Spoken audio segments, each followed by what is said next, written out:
Welcome back, everyone, to our Week 6 Football Officials Education video for the 2025 season. Thanks, everyone who viewed last week. We have almost 1,200 views for last week's video. I hope it was helpful. I hope it helps you improve in your officiating as you get better throughout the season in your career. Thank you very much for that. All right, let's get into some great plays we have this week, and let's get into our first play this week, Week 6.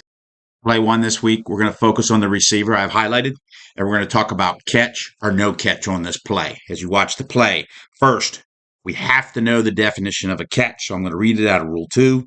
A catch is the act of establishing player possession of a live ball which is in flight, or first contacting the ground inbounds while maintaining possession of the ball or having forward progress of the player in possession stopped while the opponent is carrying the player.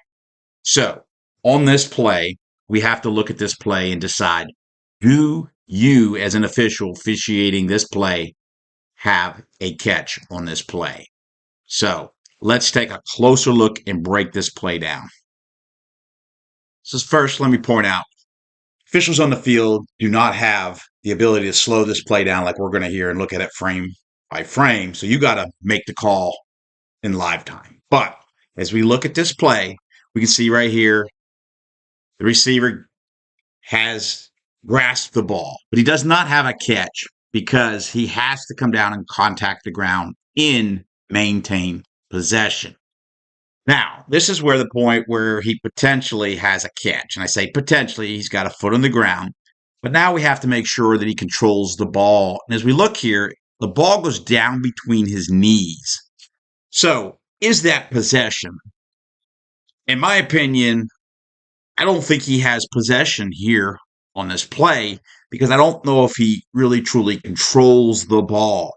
And then we end up with the ball coming out, which should be ruled a fumble, and then recovered by the defense. So we have a turnover.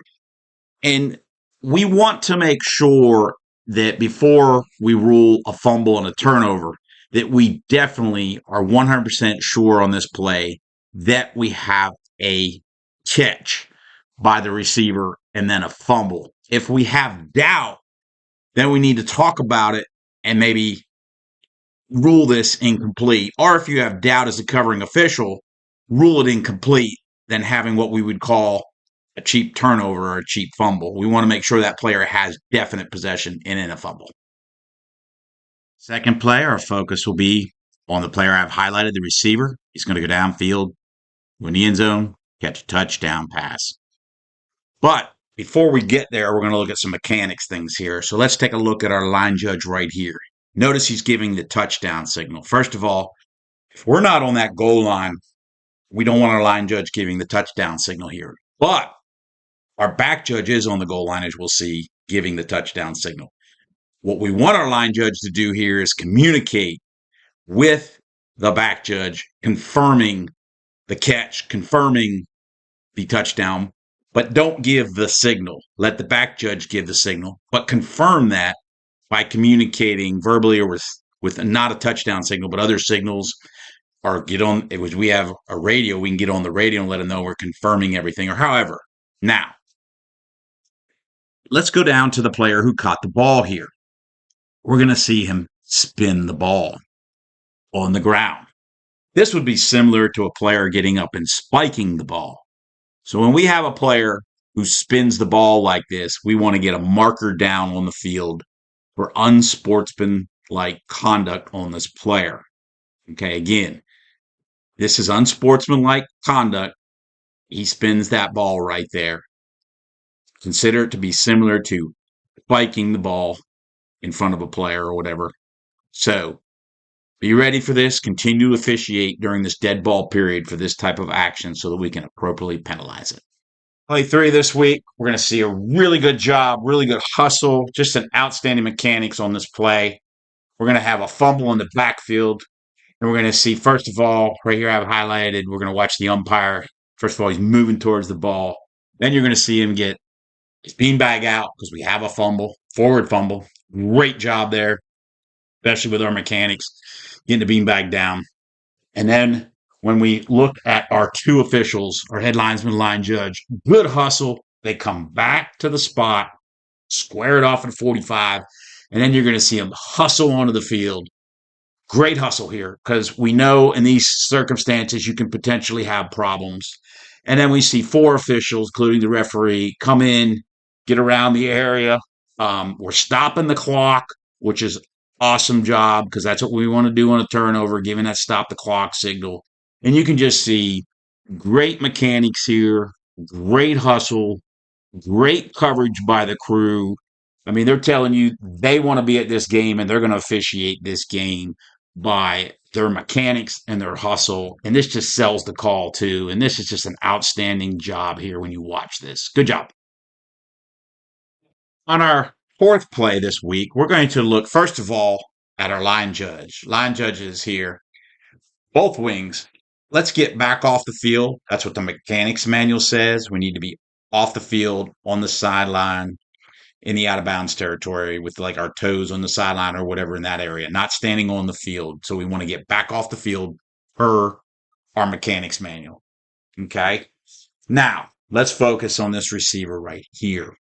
We're going to see a pass play here where the pass is attempted to be thrown to this receiver. And then we're going to see contact here by the defensive player in an interception. We'll come back to the contact on the defensive player. As you can see right here, that defensive player, it's hard to see from this angle, would probably be the best angle from the back judge view.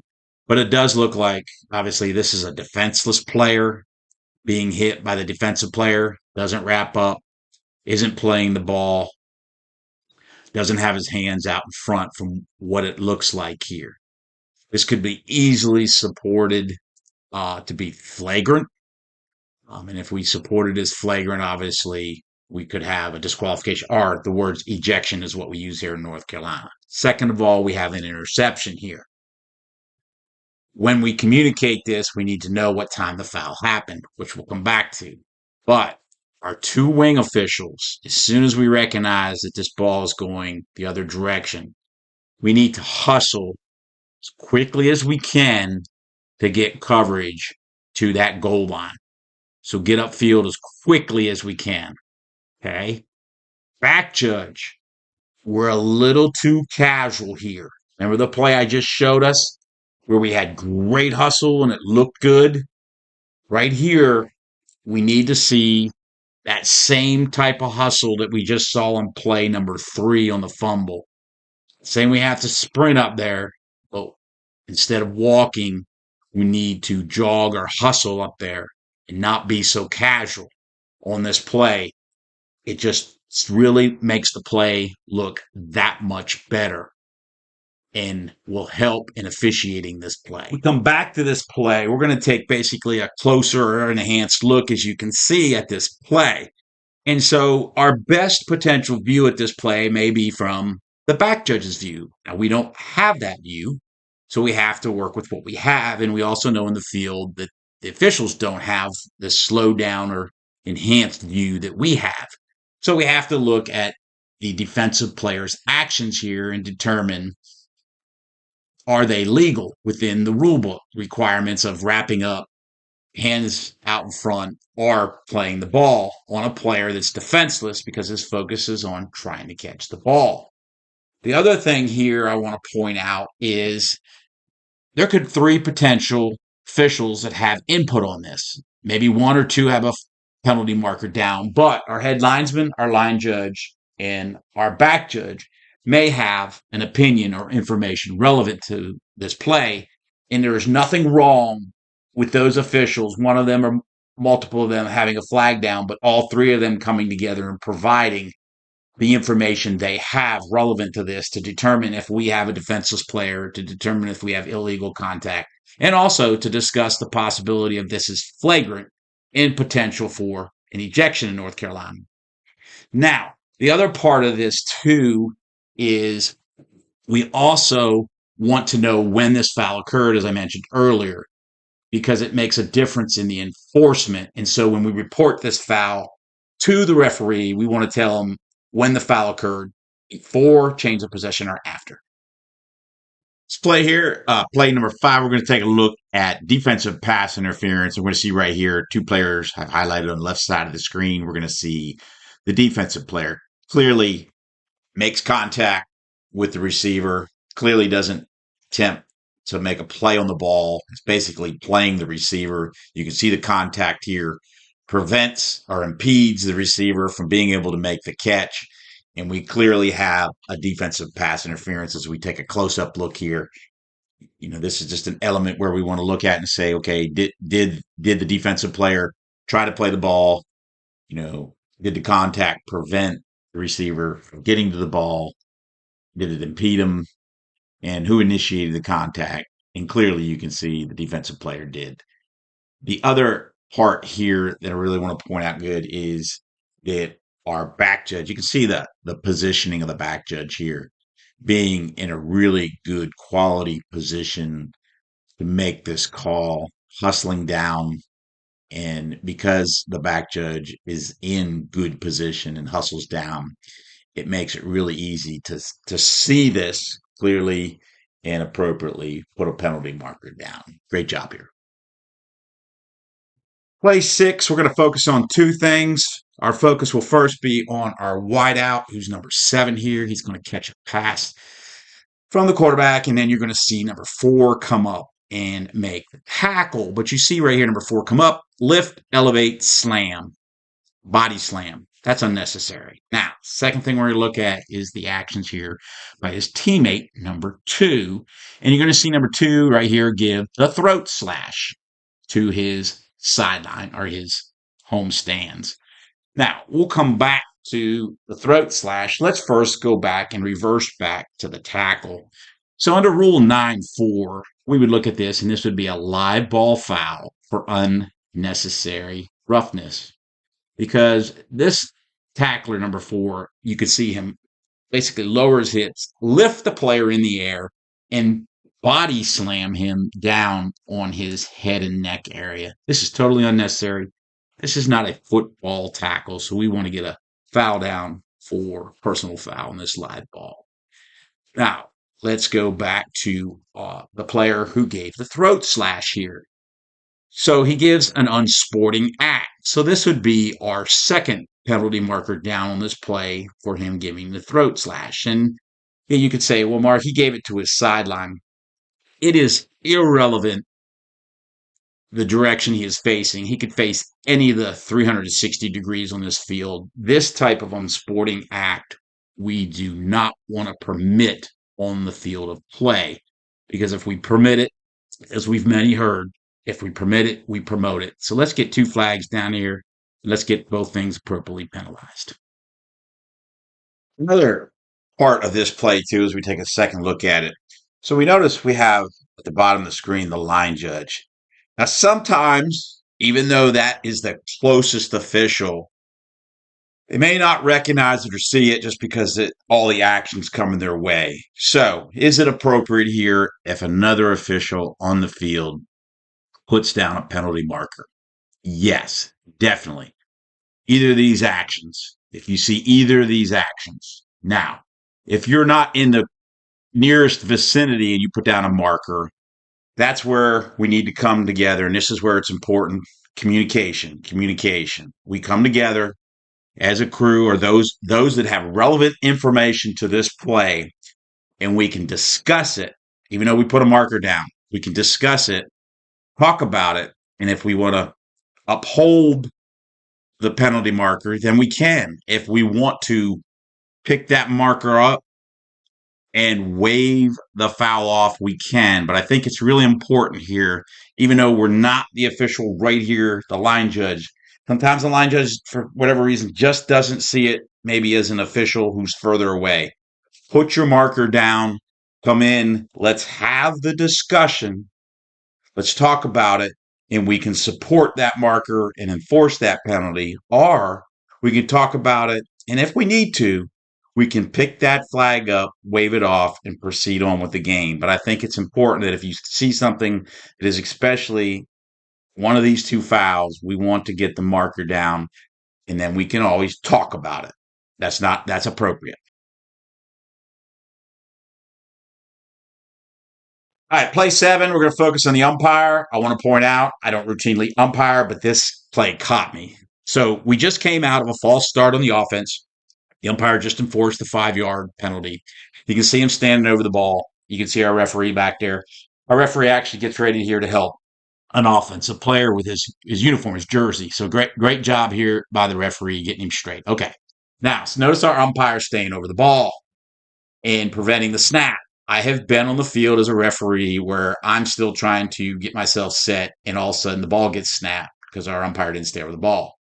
Now he backs out a little bit, but he holds his hand up to the center here saying, hold up, I'm watching out for my referee, taking care of my referee, and I'm going to wait until my referee gives that ready for play signal and my referee is in position and ready to go before I allow you to snap this ball. So umpires, I would recommend this is a great mechanic, great job here.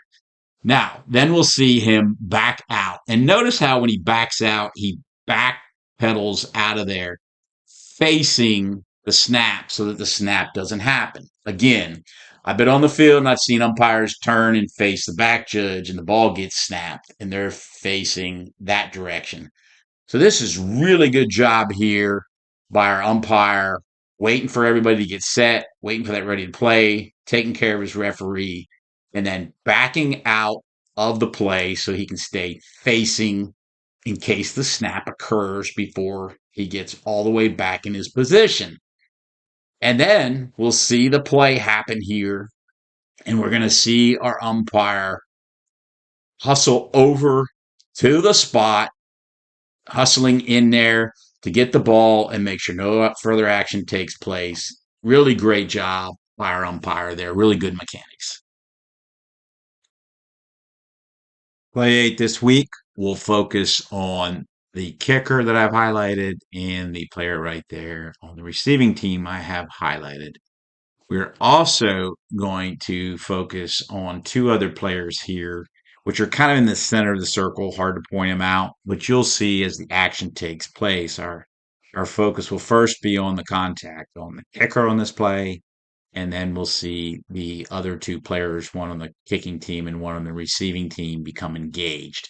So, a couple of things here. What fouls would you have if you have a foul or flag down?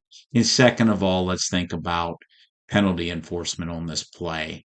So it's during a kick. Now, great job here. Great job of our back judge and our line judge coming in, hustling, making their presence felt, and making sure that the action that we observed stopped. So good job coming in and hustling and getting your presence felt on this. So let's break this down a little bit further.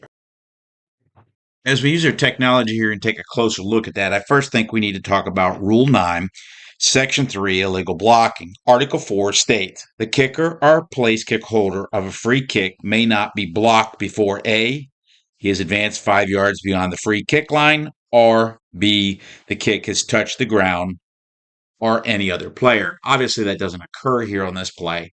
So we definitely have a foul. And this is a 15-yard foul if it's in violation of that particular rule I read. But we take this a step further, and I've spoke to, in my association, are supervisors of official and other referees. And a couple things here to point out.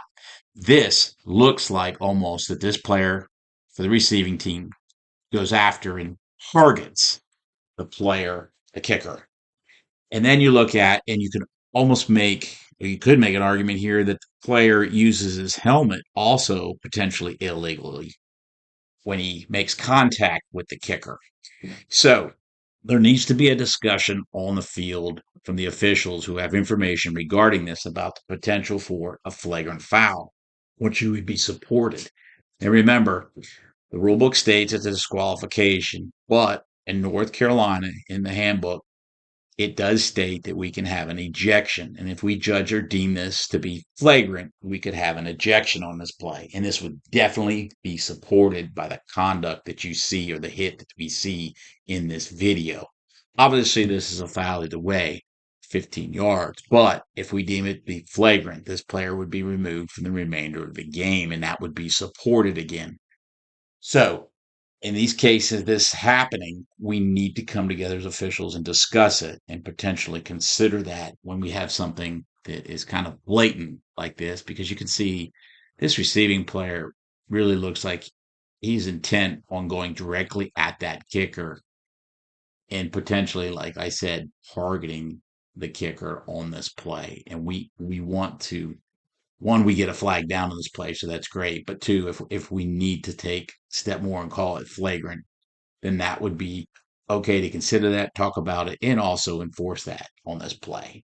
Now, the second part we're going to look at here is the two other players as they get engaged right here. They each commit basically fouls on each other of unnecessary roughness or personal fouls. So those fouls obviously would offset between the two of those because of their actions here after the contact on the kicker. Again, good job here by our officiating crew closing in to get their presence felt. That's what we need to do on these plays to make sure that it doesn't escalate anymore. But we do have three fouls on this play. So let's break those three fouls down. And how would you enforce those on this play? So let's talk about the enforcement on this play. And we'll first cover the first foul that we have. And where would you have enforced the first foul, which was the foul on the kicker? So in this play, when we look at this, we can clearly see that this foul occurs while the ball is in the air. So it's in the process of the kick. So it's a live ball foul. You see the ball highlighted up on the right-hand side, and then you see the foul occurring in the left-hand side. So the enforcement spot for this foul, being a live ball foul, is the previous spot. So the enforcement would be from the 40-yard line. We would replay the down, which would be a re-kick, and we would walk off 15 yards against the receiving team. And so kicking team would kick from the receiving team's 45-yard line for enforcement of this foul because it occurred while the ball is still live, still in the air. It has not made it to a touchback yet on this play, as we'll see here as we move into the second foul. So right here, we can see the ball is crossed into the end zone. It's back there near the goalpost, and that's when our second two players here become engaged, or potentially, it's hard to tell when you want to call this foul, but these two fouls here would be offsetting. Basically, they would be dead ball fouls, personal fouls on these two players. So the timing of when these fouls occurs is important. If you're the covering official or the calling official with the marker on the field, you need to explain this to your referee, because remember, your referee is down on the goal line, focused on that part of officiating, down to goal line, the ball, and so forth. It will not know when these occur, so you have to clarify that so the referee knows when to penalize and where to penalize. Well, that completes our week 6 educational video this week. Hope this information is helpful to you and hope it helps you improve officiating your games in the upcoming weeks. Until week 7, take care.